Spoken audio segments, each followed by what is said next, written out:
Shalom, jemaat GPT Shalom Nomo Jajar. Bersyukur pagi hari ini kita bisa beribadah bersama-sama secara online. Kasih karunia Tuhan tetap menyertai kita dimanapun kita berada. Berkat Tuhan terus mengalir dalam setiap kehidupan kita. Pagi hari ini mari kita siapkan hati kita untuk kita mulai beribadah kepada Tuhan. Ini kami Tuhan, ini kami Tuhan. Pimpin setiap ibadah kami pagi hari ini Tuhan. Bertatalah Engkau dengan penuh Tuhan. Kami mau lawatan-Mu atas kami Tuhan. Terima kasih Tuhan. Terima kasih Tuhan. Engkau selalu ada dalam setiap kehidupan kami. Apapun keadaan kami Engkau ada Tuhan. Setiap perkara boleh terjadi dalam kehidupan kami yang tidak kami mengerti. Tetapi janji-Mu dalam hidup kami, iya dan amin. Penyertaan-Mu sempurna dalam hidup kami. Karena Engkau adalah Allah yang peduli. Banyak perkara yang tak dapat ku mengerti. Mengapakah harus terjadi di dalam kehidupan ini? Satu perkara yang ku simpan dalam hati, tiada sesuatu kan terjadi tanpa Allah peduli.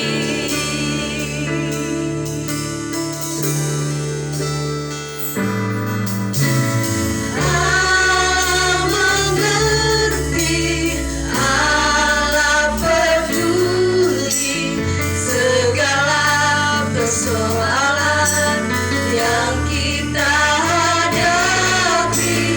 Tak akan pernah dibiarkannya ku bergumul sendiri, sebab Allah mengerti. Amin. Terima kasih Tuhan.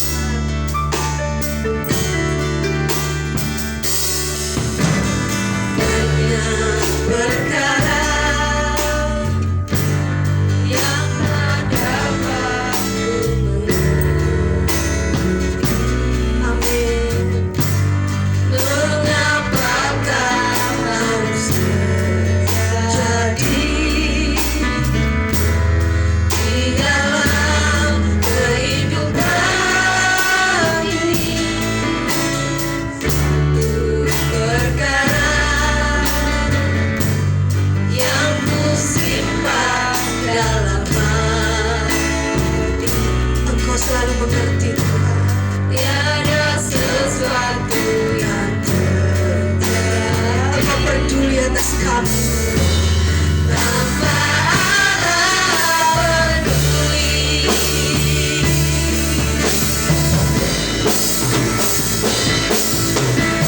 Allah mengerti, Allah peduli. Terima kasih segala persoalan yang kita hadapi. Kau tinggalkan kami Tuhan.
kasih Tuhan, Engkau selalu peduli, Kau tuntun langkah kami.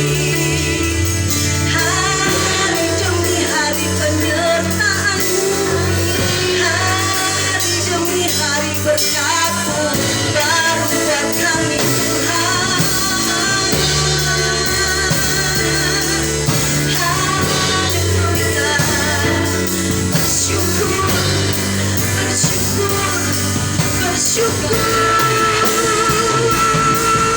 Engkau selalu ada, kasih-Mu melimpah. Yesus, terima kasih.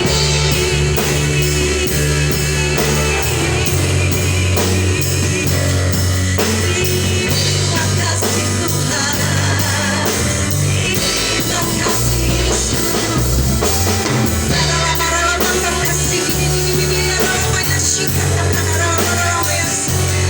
Apa yang tidak pernah kami lihat, apa yang tidak pernah dilihat oleh mata kami, apa yang tidak pernah didengar oleh telinga kami, apa yang tidak pernah timbul dalam hati kami, itu yang Kau sediakan buat kami Tuhan. Tetap Tuhan, pemulihan, kemenangan terjadi dalam hidup kami. Terima kasih Tuhan.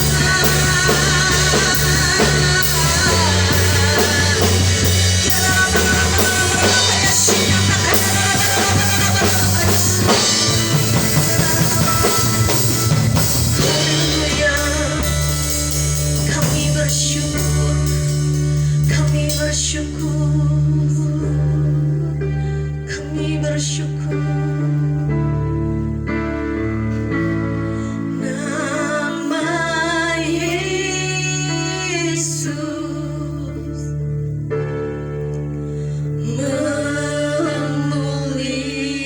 memulihkan. Amin.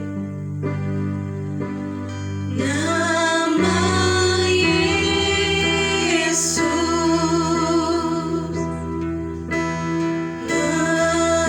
menyembuhkan.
Shalom Bapak Ibu sekalian, sidang jemaat yang dikasihi Tuhan. Kembali kita akan bersama-sama memeriksa firman Tuhan, merenungkan. Dan puji Tuhan kita sudah masuk di dalam akhir dari tahun 2020. Kita sudah merayakan Natal. Puji Tuhan. Mari kita masuk dalam doa untuk kembali kita berbicara, kita berpikir, kita merenungkan firman Tuhan. Mari kita berdoa. Bapa di dalam kerajaan surga, kami bersyukur pada pagi hari ini. Engkau begitu baik menyertai kehidupan kami. Engkau pimpin kami dari hari ke hari hingga saat ini. Bulan Desember tahun 2020. Segera kami mengakhiri dan masuk tahun yang baru. Engkau sudah menyertai, memelihara kami. Pada pagi hari ini kami gunakan kesempatan yang baik yang Tuhan sediakan untuk kami. Kami belajar dari firman Tuhan yang menyertai, yang mengubah kehidupan kami. Terima kasih Tuhan untuk kemurahan, belas kasih Tuhan atas hidup kami.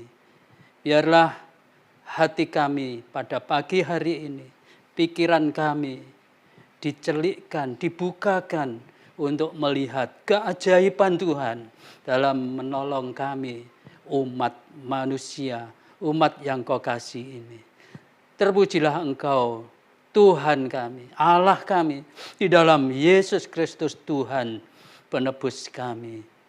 Puji Tuhan. Amin. Ya, syukur dan puji bagi Tuhan kita Yesus Kristus yang sudah menyertai kita begitu luar biasa baik sampai pada hari ini. Ya, kita merayakan Natal.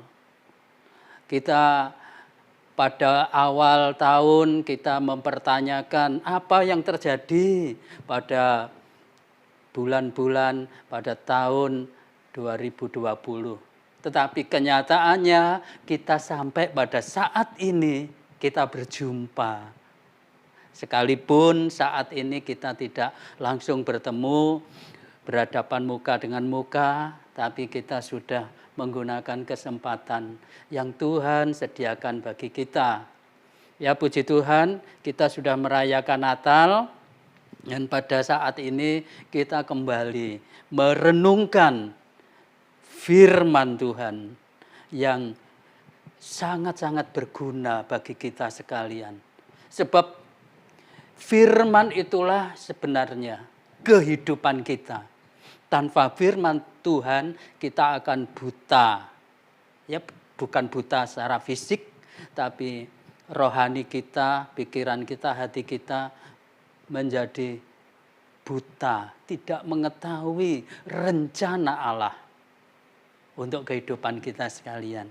Puji Tuhan, pada pagi hari ini mari kita membuka kitab kita di dalam Yohanes pasal 1.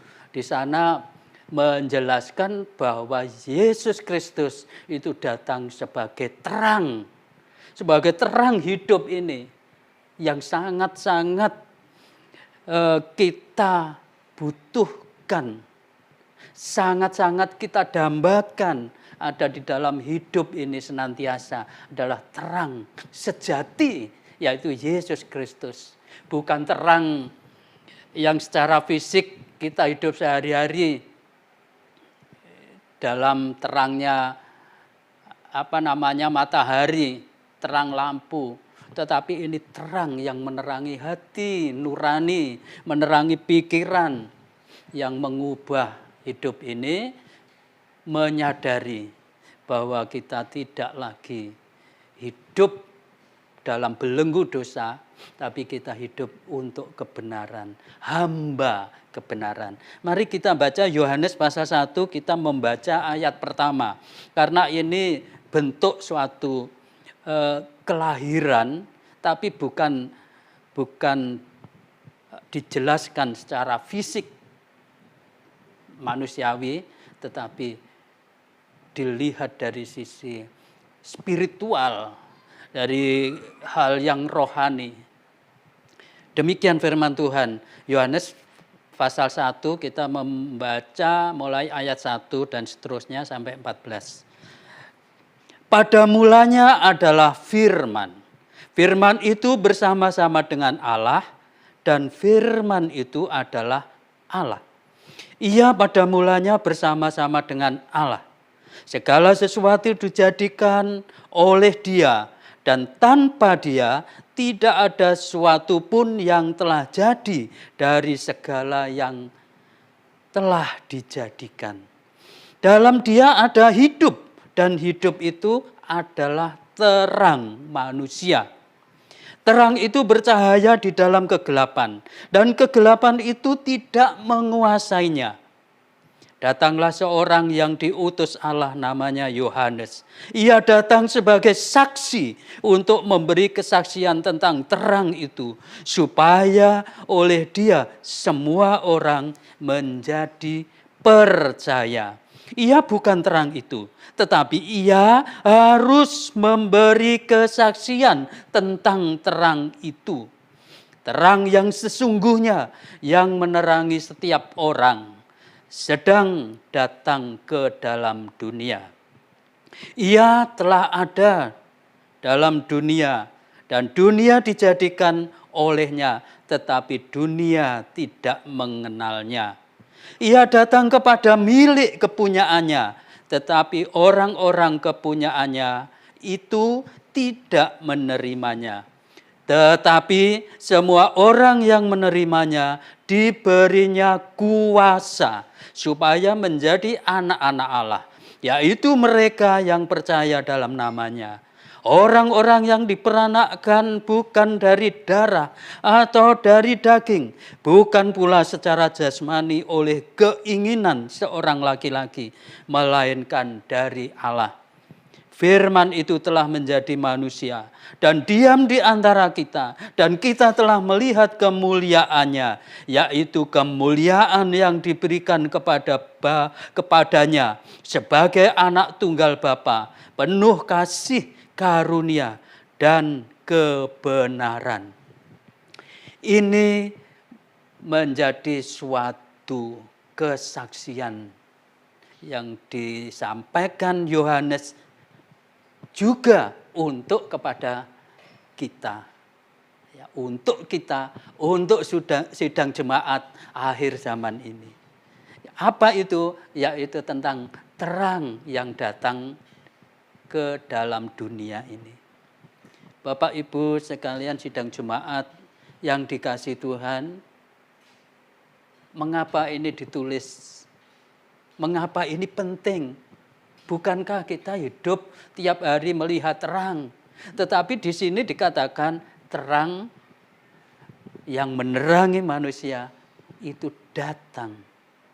Nah, mari kita membaca yang ayat 1 di sana dikatakan, pada mulanya adalah firman. Firman itu bersama-sama dengan Allah dan firman itu adalah Allah. Nah, firman Allah dia sendiri adalah Allah. Ini suatu kenyataan yang ditunjukkan kepada kita. Apa itu? Tentang pribadi Allah,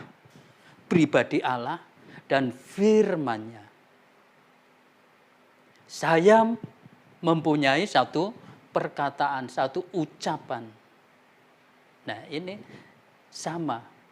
Allah pribadi mengucapkan satu ucapan, yaitu firman. Tapi ada suatu beda manusia dengan Allah. Kalau Allah berfirman, maka firman itu hidup. Firman itu memiliki kuasa. Kuasa mengadakan, kuasa untuk memelihara, kuasa untuk menyatakan hal-hal yang tidak benar. Jadi ada kekuatan, ada kuasa yang luar biasa di dalam firman itu. Kalau manusia perkataannya itu tidak memiliki kuasa seperti firman Tuhan. Orang bisa berkata, bisa memerintah segala sesuatu, tapi sifatnya sangat-sangat kecil. Apalagi kalau perkataan seseorang itu tidak didasarkan pada kebenaran, maka kuasanya tidak ada sama sekali. Tetapi firman Allah ini dikatakan telah menyatakan diri menjadi manusia. Ya. Dia yang menciptakan segala sesuatu bersama Allah. Ketika Allah menciptakan langit dan bumi, itu hanya dengan firman, jadilah, jadilah, jadilah. Maka segala sesuatu terjadi, langit bumi terjadi, binatang, ya, segala hewan yang ada, tumbuh-tumbuhan terjadi. Tetapi untuk manusia, Allah tidak menyatakan, tidak menciptakan dengan hanya kata-kata, tetapi dibentuk, ya, membentuk dengan tangannya dari tanah liat. Itu merupakan suatu perbedaan bahwa manusia diciptakan itu mulia, tidak seperti yang lain. Ya, diciptakan dengan membentuk, ya, seperti dirinya. Nah, kalau di sini dikatakan segala sesuatu dijadikan dia, dan tanpa dia tidak ada sesuatu pun yang telah jadi dari segala yang telah dijadikan. Maka inilah sebenarnya kehidupan kita. Kita tidak akan ada, kita tidak akan hidup tanpa firman Allah. Dan firman itu dikatakan di dalam dia ada hidup, dan hidup itu adalah terang manusia yang sejati. Tempatnya di mana? Terang manusia yang sejati. Terang manusia yang sejati itu di dalam diri manusia. Karena manusia hidup oleh firman, dan firman itu terang, maka hidup itu ada di dalam diri manusia. Terang itu ada di dalam diri manusia. Ini sungguh-sungguh kesaksian yang disampaikan ini benar dan amin. Ini bentuk satu penyertaan yang melekat setiap anak-anak Allah. Di dalam dirinya terang itu ada. Terang itu bercahaya di dalam kegelapan, dan kegelapan itu tidak menguasainya. Ya, terang itu bercahaya di dalam kegelapan, dan kegelapan itu tidak menguasainya. Artinya bahwa setiap kehidupan orang-orang yang menerima terang itu, maka di dalam dirinya tidak ada kegelapan. Bapak Ibu sekalian, pada akhir-akhir ini, ya, kegelapan itu makin pekat. Kegelapan yang bagaimana? Kegelapan yang menimpa orang-orang yang tidak hidup oleh firman Allah.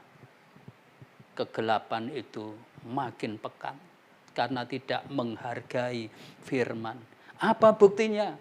Buktinya kebohongan di dunia ini makin meluas.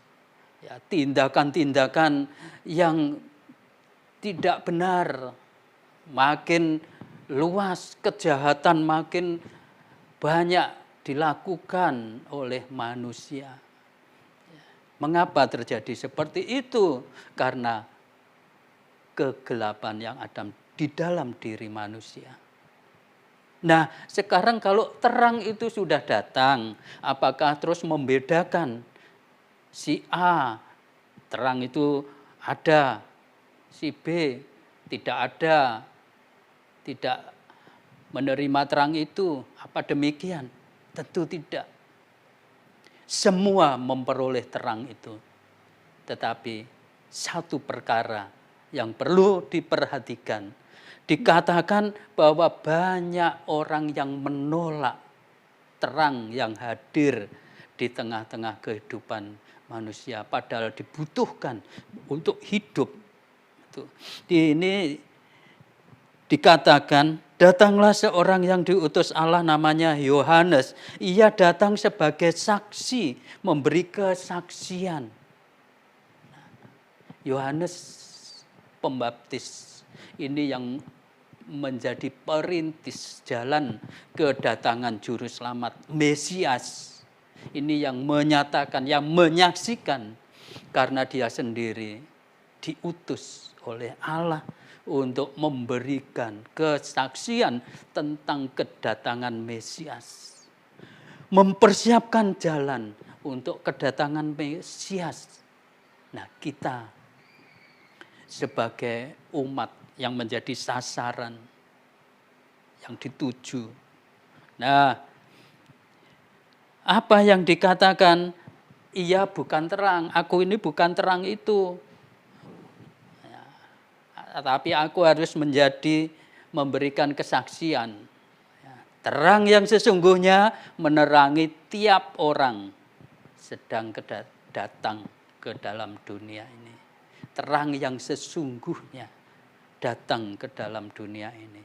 Artinya bahwa Natal yang kita peringati itu secara jasmaniah, itu Yesus itu datang sebagai manusia, seperti saya dan saudara, sama menjadi manusia.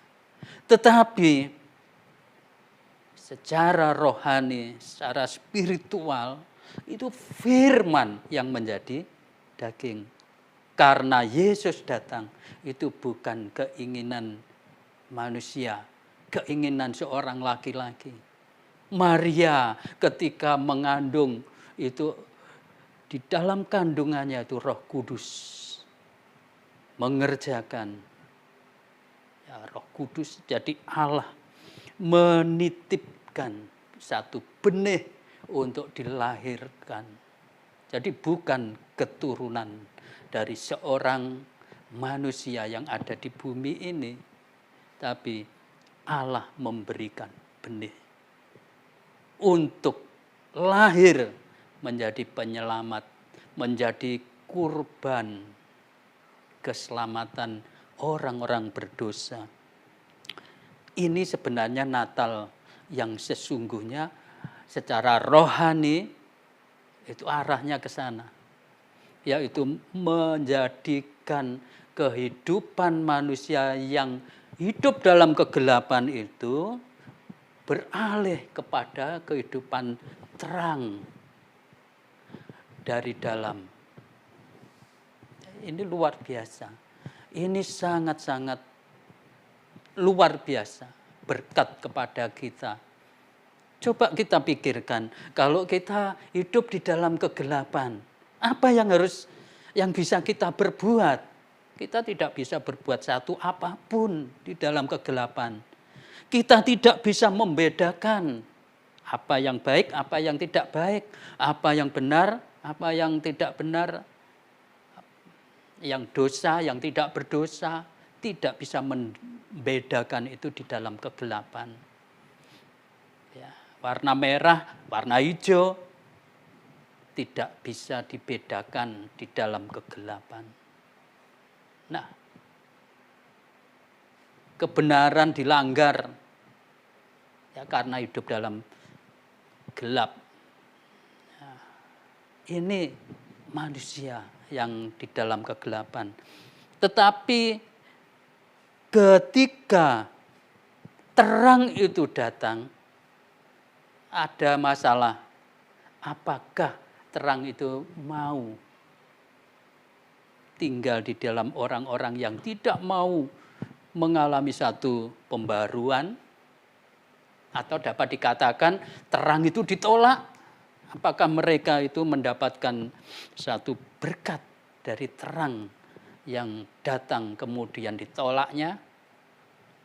Dikatakan di sini di dalam ayat 11, ia datang kepada milik kepunyaannya, tetapi orang-orang kepunyaannya itu tidak menerimanya. Lalu bagaimana ada terang? Artinya bahwa banyak orang yang masih berpegang ya perbuatan-perbuatan yang lama, perbuatan-perbuatan yang ditandai oleh dosa. Masih dipertahankan dalam hidupnya. Tidak mau mengalami teguran dan mengalami keubahan. Sekalipun terang sudah datang. Yesus sudah datang menyelamatkan. Tetapi banyak yang tidak mau menerima. Ini permasalahan bukan permasalahan Tuhan. Tapi permasalahan manusia. Permasalahan saya dan saudara. Kalau saya seorang pribadi ini masuk dalam kesukaran oleh sebab perbuatan saya. Katakanlah karena saya berbuat jahat kemudian dihukum, masuk dalam penjara. Maka itu bukan salah orang lain, saya berbuat salah. Bukan karena Tuhan mengizinkan saya harus masuk penjara, tidak demikian. Tapi oleh sebab kekonyolan saya, maka saya dihukum. Demikian pula kalau terang itu datang, kemudian terjadi hal-hal yang tidak diharapkan, maka itu permasalahannya apakah mereka itu menerima terang yang datang di dalam dirinya, itu terang firman yang menjadi manusia, firman Allah yang melekat di dalam diri manusia. Ini permasalahannya di situ. Apa menerima atau menolak. Kalau menerima tentu dia akan rela mengalami satu keubahan oleh terang itu. Membedakan yang baik, yang tidak baik, kemudian meninggalkan yang jahat. Tabiat-tabiat yang tidak baik ditinggalkan untuk berubah menjadi satu pribadi yang menampilkan satu kehidupan yang suci. Loh, ini satu hal yang diperjuangkan. Mungkin ada orang mengatakan, wah itu hal yang sulit, tidak bisa dijangkau oleh manusia. Tetapi ini Tuhan yang bekerja untuk kehidupan manusia. Karena dia juru selamat, dia adalah terang itu. Itu yang bekerja di dalam diri manusia. Maka orang-orang percaya mesti harus optimis untuk mencapai satu kehidupan yang sudah ditampilkan dalam pribadi Yesus, di dalam pengajarannya yang luar biasa. Nah, selanjutnya dikatakan demikian, ayat 13, orang-orang yang diperanakkan bukan dari darah atau dari daging, bukan pula secara jasmani oleh keinginan seorang laki-laki, melainkan dari Allah. Ini satu kelahiran baru. Kelahiran baru itu bukan oleh sebab manusia, tetapi oleh sebab Roh Kudus yang bekerja dalam kehidupan manusia. Itu yang membuat manusia itu menjadi satu kehidupan yang baru. Lahir baru. Kalau sudah mengalami lahir baru, tentu kehidupan baru itu harus dipertahankan. Dalam zaman yang serba sulit hari-hari ini. kalau tidak dipertahankan, ya, bisa saja seorang yang sudah lahir baru kepencut, ya, terjebak oleh pengaruh kondisi akhir zaman ini. Ini sangat menyedihkan dampak dari segala perbuatan-perbuatan akibat mengabaikan terang yang bekerja di dalam hatinya, di dalam nuraninya, yang melanggar nurani. Di sana ada terang. Kalau diabaikan, ini dampak, ini menyedihkan sekali. Tetapi kita yang tahu dan menyadari bahwa terang yang sesungguhnya datang kepada kita, maka marilah kita terima terang itu. Ini Natal yang sesungguhnya, terang itu tinggal dan diam di dalam diri manusia, dan kita disebut anak-anak Allah yang bukan didasarkan pada keinginan seorang laki-laki. Ya, dikatakan, saya baca supaya lebih jelas, ayat 12-13. Tetapi semua orang yang menerimanya diberinya kuasa supaya menjadi anak-anak Allah, yaitu mereka yang percaya dalam namanya. Ya, orang-orang yang diperanakkan bukan dari darah atau dari daging, bukan pula secara jasmani oleh keinginan seorang laki-laki, melainkan dari Allah. Ini adalah manusia baru, manusia batiniah. Manusia batiniah ini tidak dapat binasa. Yang binasa itu manusia daging,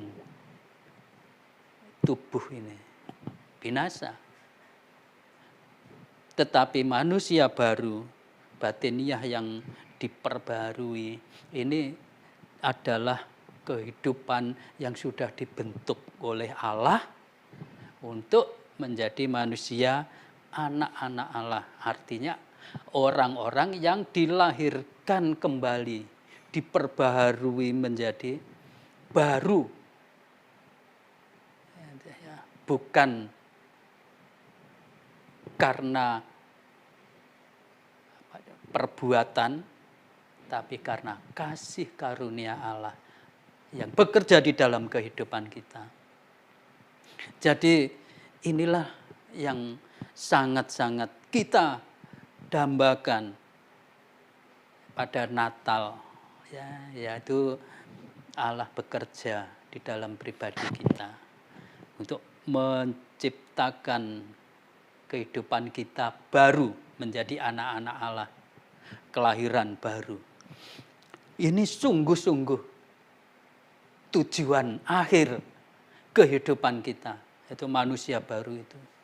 Rasul Paulus mengatakan, jikalau kemahku yang lama ini hancur, maka aku memiliki kemah yang baru yang diciptakan oleh Allah. Artinya kalau tubuh ini sudah hancur, mati, Allah menciptakan tubuh, ya, batiniah, tubuh rohani yang baru, yang tidak lagi dibelenggu oleh dosa, yang tidak lagi dikuasai oleh kegelapan yang ada di dunia ini, tapi di dalam terang. Ayat 14 ini menyatakan demikian. Firman itu telah menjadi manusia dan diam di antara kita, dan kita telah melihat kemuliaannya, yaitu kemuliaan yang diberikan kepadanya sebagai anak tunggal Bapa, penuh kasih karunia dan kebenaran. Ya, ini luar biasa. Inilah, ya, Dia yang diberikan kepada kita sebagai anak tunggal Bapa yang penuh kasih karunia dan kebenaran. Untuk apa kasih karunia? Untuk apa kebenaran itu yang ada di dalam dirinya itu? Untuk dirinya sendiri? Bagaimana seorang mempunyai kasih karunia tapi untuk dirinya sendiri? Nah, ini tidak mungkin. Kasih karunia itu dari seorang pribadi untuk yang lain. Demikian juga sebagai anak tunggal Bapa penuh kasih karunia dan kebenaran. Tentu kasih karunia itu untuk umatnya. Kebenaran itu juga umatnya. Siapa umatnya? Yaitu orang-orang yang mau menerimanya. Ya, mau menerimanya. Sebab dikatakan di atas tadi bahwa ia datang kepada milik kepunyaannya, tetapi orang-orang kepunyaannya itu tidak menerimanya. Berbahagialah kita kalau menerima terang itu. Menerima terang itu berarti menerima pengajarannya. Menerima perkataannya. Menerima nasihat-nasihatnya. Menerima hukum-hukumnya. Ini kalau mau menerima terang yang datang itu. Ya, hukum-hukumnya, hukum mengasihi kepada Allah dengan sekuat tenaga, dengan sepenuh akal bundinya, sepenuh hatinya, dan juga mengasihi sesama seperti mengasihi dirinya sendiri. Ini hukumnya, pengajarannya masih banyak yang harus kita belajar, yang harus kita renungkan setiap saat pengajarannya supaya kita senantiasa hidup di dalam terang itu. Ya. Lalu siapa namanya?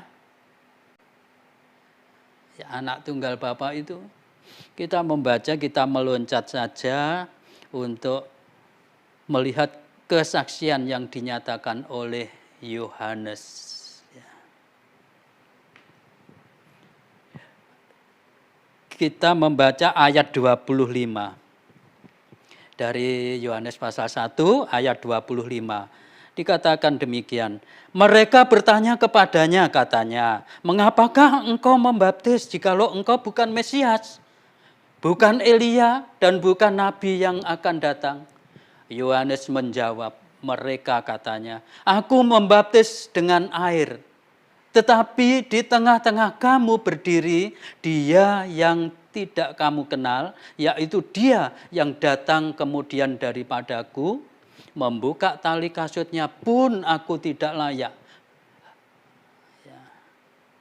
Hal itu terjadi di Betania yang di seberang sungai Yordan, di mana Yohanes Pembaptis. Kemudian ayat 29 kita perhatikan. Pada keesokan harinya Yohanes melihat Yesus datang kepadanya dan ia berkata, lihat anak domba Allah yang menghapus dosa dunia. Nah, ini ternyata namanya Yesus, anak domba Allah. Nama terang yang tinggal bersama-sama kita. Itu sebenarnya Yesus pribadi mau tinggal di antara kita, di tengah-tengah kita. Pengajarannya bisa kita terima untuk menerima satu kehidupan yang berkenan di hadapan Bapa. Kemudian dikatakan ayat 30, dialah yang kumaksud ketika aku katakan, kemudian daripadaku akan datang seorang yang telah mendahului aku, sebab dia telah ada sebelum aku.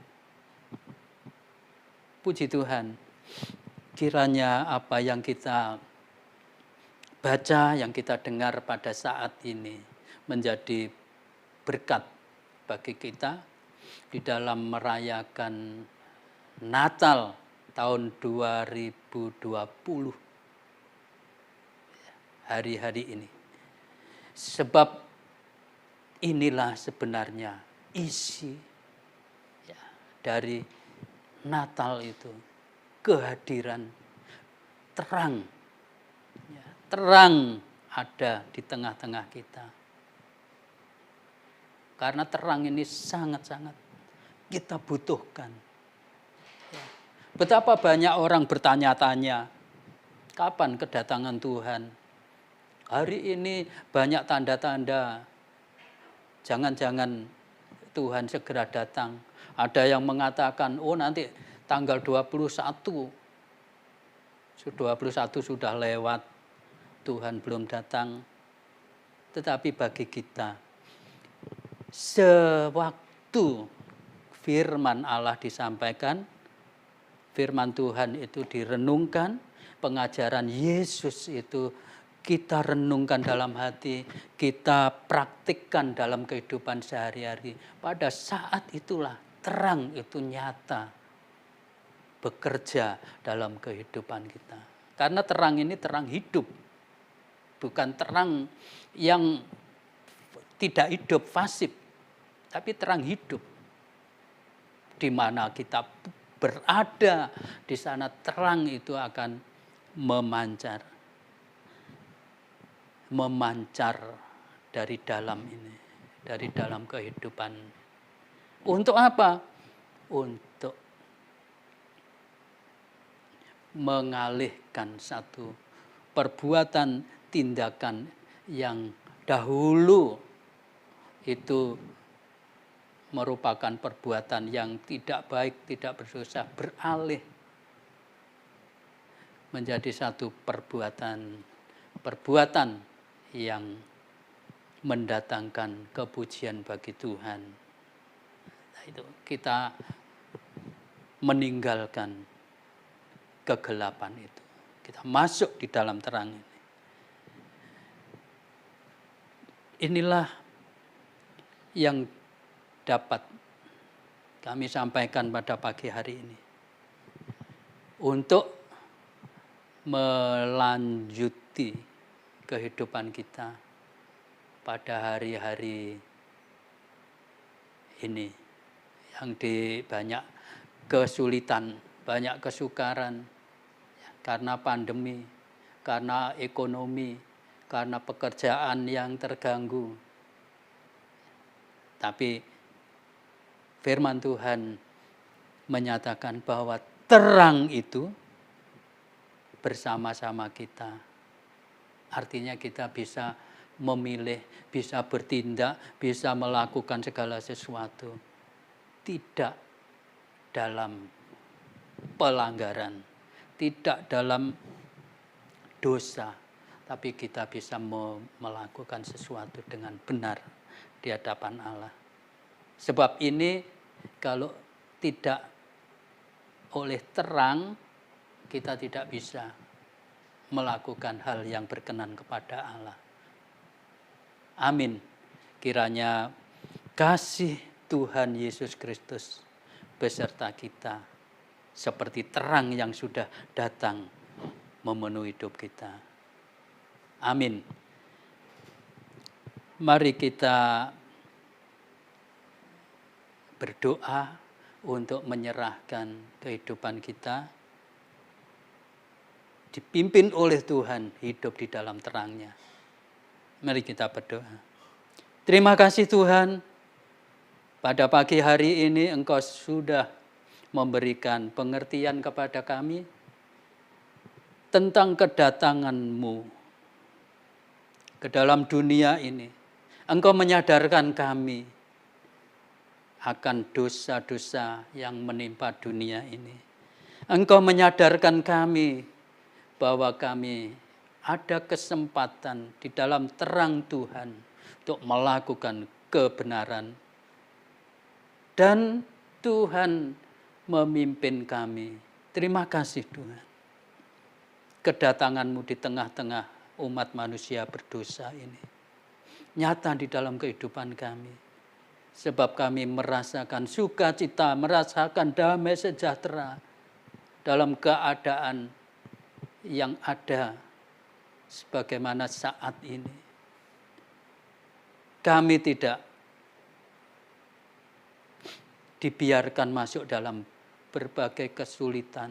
Tetapi kami ditopang oleh Tuhan, dipelihara oleh Tuhan senantiasa, dibela oleh Tuhan. Terima kasih Tuhan. Sidang jemaat yang saat ini mengalami berbagai masalah oleh sebab kesehatannya, Tuhan juga tolong. Tuhan ulurkan tangan untuk menjamah sidang jemaat Tuhan yang saat ini mungkin mengalami sakit. Demikian juga sidang jemaat yang saat ini mengalami uji, coba. Tuhan memberikan jalan keluar. Tuhan memberikan pertolongan. Memberikan solusi yang terbaik untuk sidang jemaat Tuhan. Terima kasih Tuhan. Engkau sudah mendengar doa kami. Kiranya sidang jemaat Allah yang saat ini berhimpun untuk merenungkan, untuk melakukan firman yang didengarnya. Kiranya Allah Bapa di dalam Putra Yesus Kristus melindungi menyertai sidang jemaat Tuhan. Di dalam kuasa Roh Kudus dipimpin setiap perjalanan hari-hari yang semakin sulit akhir zaman ini. Sampai Maranatha Tuhan datang kedua kali. Diteguhkan, dikuatkan, dan senantiasa mendapatkan kasih karunia Tuhan. Amin. Segala puji bagi Tuhan kita Yesus Kristus. Selamat Natal 2020. Tuhan Yesus Kristus memberkati Bapak, Ibu, Saudara sekalian. Puji Tuhan. Amin. Anda telah mengikuti ibadah raya online GBT Shalom Nongko Jajar Pasuruan. Persembahan dan persepuluhan dapat Anda serahkan di sekretariat gereja pada setiap hari Minggu pukul 9 sampai dengan pukul 11 waktu Indonesia Barat kepada para kolektan yang bertugas. Kiranya ibadah raya online ini membawa berkat bagi Bapak Ibu semua. Sampai bertemu di ibadah online minggu depan. Soli Deo, Gloria.